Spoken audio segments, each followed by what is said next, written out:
Hey guys, wanted to share a game that I think kind of highlights what the meta really is right now, and kind of how important it is to do transitions from a mid to a late game based on the different comp enablers and commitment comps that you find. Right now, if I were to summarize the meta, your end game or your mid game ends up being something like 2 to 3 buffed units, 2 to 3 buffers, and then 1 to 2 like floating or tech units. If we think about what a comp like this could kind of look like, you might play pirates as an example, have just a lot of like cleaves or those kind of like minions that you really want to get buffed.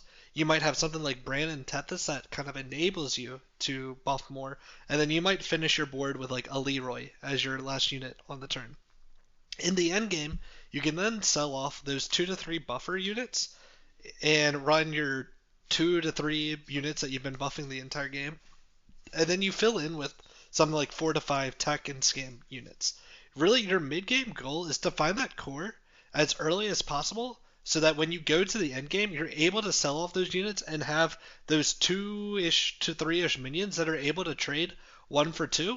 And then you have other scam and tech units that are able to just trade favorably and go 1 to 1 or possibly a little bit better. The buffers you play in the mid game are generally going to have less stats and not be able to help you trade, and that's why when you get to those top 4, top 2 scenarios, you really want to sell out of them. The units that you buff will have an easier time fulfilling that trading 2 or 3 for 1 if you give it really easy utility. Examples of this would be something like the cleave, like we mentioned with pirates. Another really good example is Divine Shield. So how does that go into the gameplay that we have in the background? Well, Brukan has a really easy way to do this in Dragon lobbies. With its hero power, you're able to double the attack every turn for a minion. With dragons like Terragosa, you can then permanently keep scaling that attack, and then if you find a way to give your Terragosa Divine Shield, you have just that really good buffed unit. You can do something like using Amber Guardian or Ferrex in the mid game, and then you just run that as your big unit that can trade 2 for 1. Potentially, if you get some really good hits in the fight, the Ferrex can then maybe even make it go 3 for 1. And really, you just use those minions like the Amber Guardian and the Ferrex as a tech unit for a single turn, and you can sell out of them. You can especially do this if you're floating something like dragons in the mid game, which is what we were doing, but because we never found the persistent poet, it didn't make sense for us to still commit to dragons. And this is why you'll see that we ended up leveling up earlier than you would if you were committing dragons because we didn't have that persistent potent. We got that big minion that was able to effectively be a 2 or 3 trade for 1. The way I kind of think about comps, and this is really putting a true time frame of where you should be on certain turns.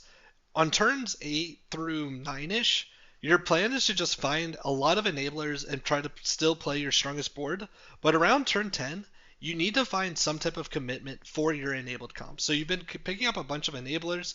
Really, you should have the core 3-ish minions, or at least 2 that synergize really well and start doing your late game scaling by turn 10. If you haven't, in my opinion, turn 10 is the time that you need to start transitioning over to scam if you haven't already. You'll see that we did that extremely well in our current game.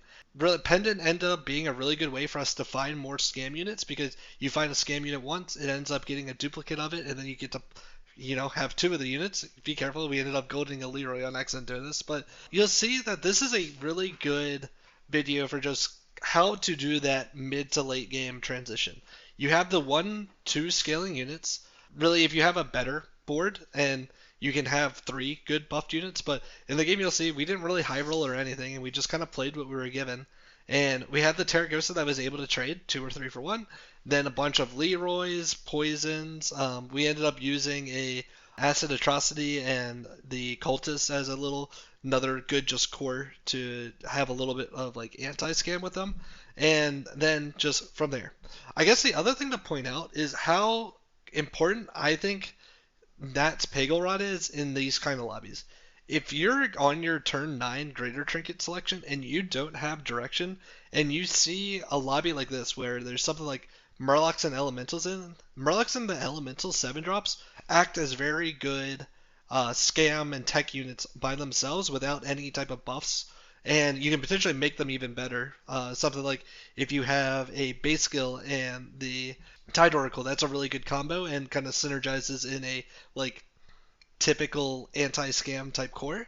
But those are kind of minions that you should be looking out for in these kind of lobbies. And hopefully that just kind of helps give you a little bit of a rule set to be thinking about in your games for, am I strong enough to still play my comp, or is it time for me to start transitioning into something new? So anyways, hopefully it helps you guys. Good luck in your climbs. See you out there. Bye.